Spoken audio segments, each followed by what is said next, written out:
about Lent. Now, that might seem like a church religious topic, but I'm going to use it as a basis of talking about some different things. So it's common this time of year to think about giving something up. That's the kind of tradition of Lent. It is based on discipline and focusing on the time from now until Easter weekend and reflecting on the death and resurrection of Jesus. So historically, it was a time of doing things to focus the mind and soul, of course, as well, within that, towards the events that took place on the first Easter weekend. Clearly wasn't called that then, but and the death and resurrection of Jesus. In modern times, it's been taken to mean something else, and alongside the kind of even newer kind of dry January, Lent is often a time where people say, what are you going to give up for Lent? Something like, maybe, might give up chocolate for Lent, or different things along those lines. If you've done dry January, you're probably not going to think, I'm going to give up drinking for, in this year, all of March and half of April. But, maybe something to think about reducing again, if it's kind of crept right back up after dry January. But that aside, I'm going to talk about this in kind of two different ways.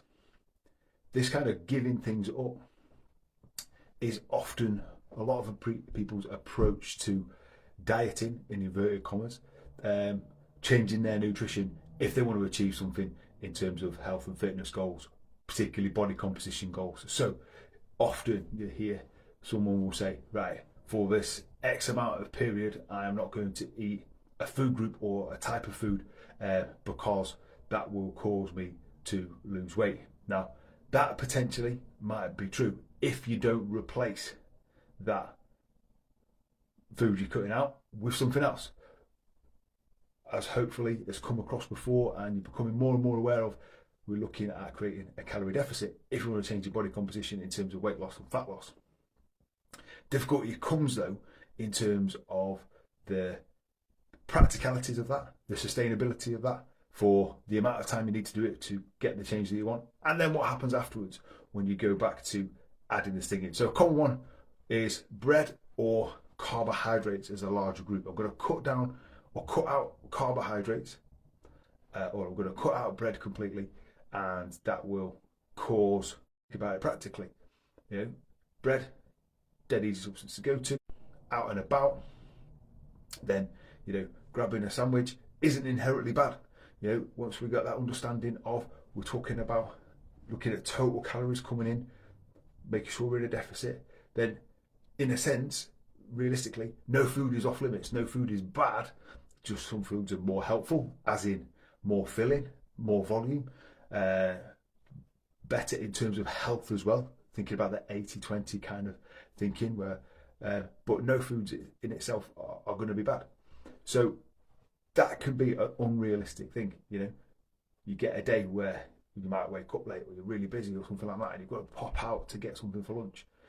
If the only option is somewhere local that is more like a sandwich shop than being able to go fully into a supermarket or something and be able to pick out some nice meat and add a bit of salad and this and that, then it becomes a very difficult thing to do. And then that goes back to then, oh well, I have not been able to do that. I failed at what I set myself to do, so forget it, in a sense. That is quite a natural mentality. So rather than thinking about it like that, taking it back to thinking, actually, I'm just going to keep in mind, I've got to think about my total calories, which is where tracking comes in really handy, and work it in and around that.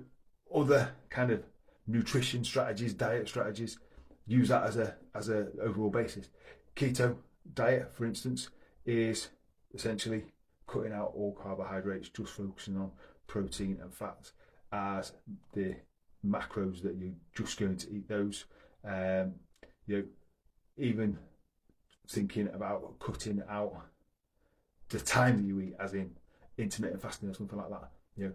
Essentially, for most people, not eating breakfast or snacks through the morning, that's what intermittent fasting would look like for most people, is another kind of cutting down discipline thing. Now that might suit some people. If you're someone that naturally doesn't eat breakfast anyway, then that might be absolutely actually quite a good strategy to work around. You've got less time you're going to eat in. You're being more mindful about what you're going to eat in those times.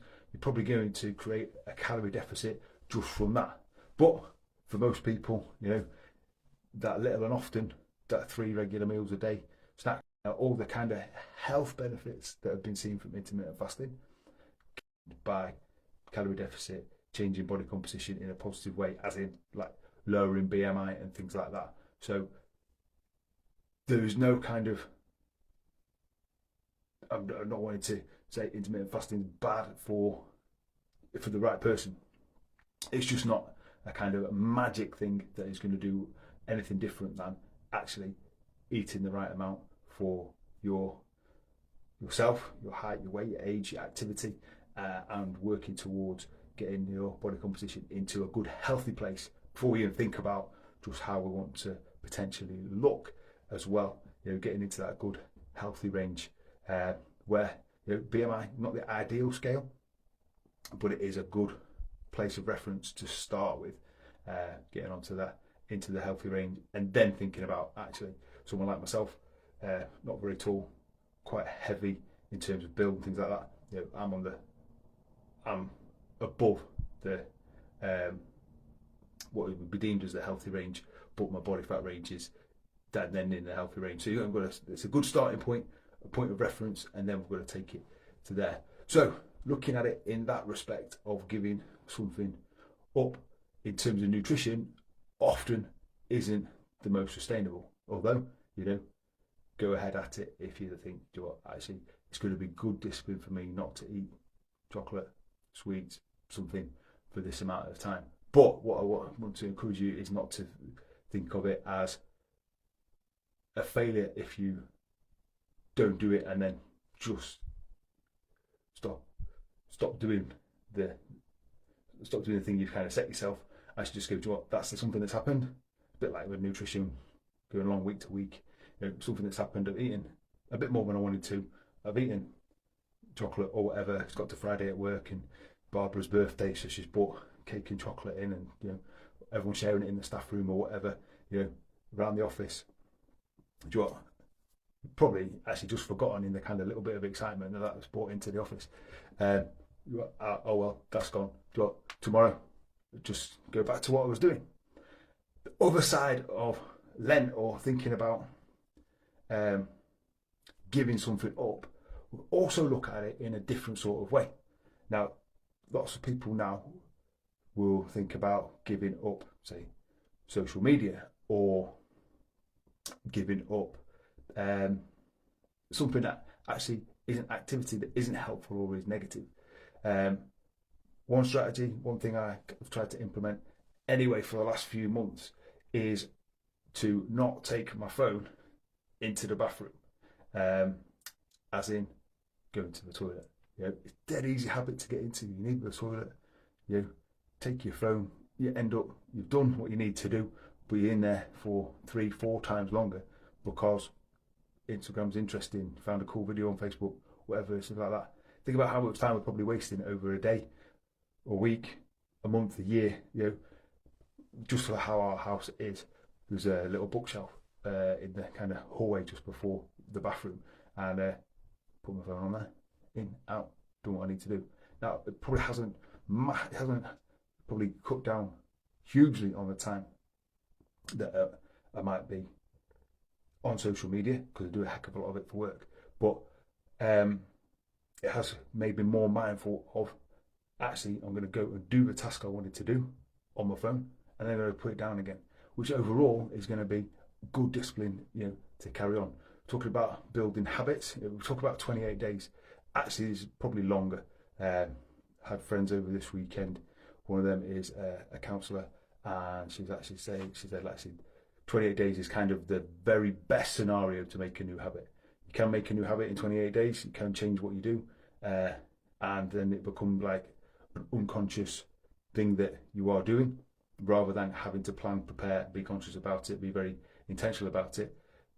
Actually, probably 28 days is the bare minimum, and it can take up to 53 days in some research to actually make a new habit that is something you're going to keep on doing in a sustainable fashion. So 40 days of Lent is nicely in between those two. So maybe there's something to think about there in terms of what is something that you need to ease back on or stop doing that is unproductive. It's easier, I think, for most of us in our busy lives to think, actually, how can I be more disciplined in this one thing that's actually going to have a larger benefit, where we start to take the 80-20 and multiply it down to actually get a bigger impact. So if I gain 20% of control of taking the phone in the bathroom, actually that's probably going to have a knock-on effect further on, and actually it's going to have a much bigger effect stacking it up, just in terms of being more mindful of what we're doing. So just some ideas and things and ways of looking at this period of Lent and just changing the lifestyle overall.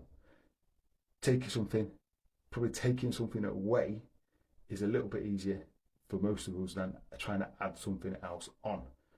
Great thing is, take something like the phone, the social media example, cutting down. You can get apps that kind of tell you, more clearly than just having to go into your phone settings and things like that, how long you've been doing something.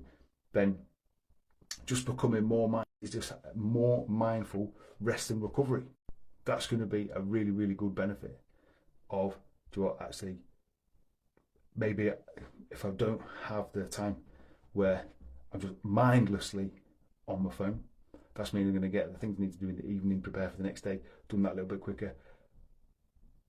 I'm going to be able to relax sooner on a night, be able to then go to sleep better, get more rest and recovery, more sleep, because just move things along more smoothly in the evening.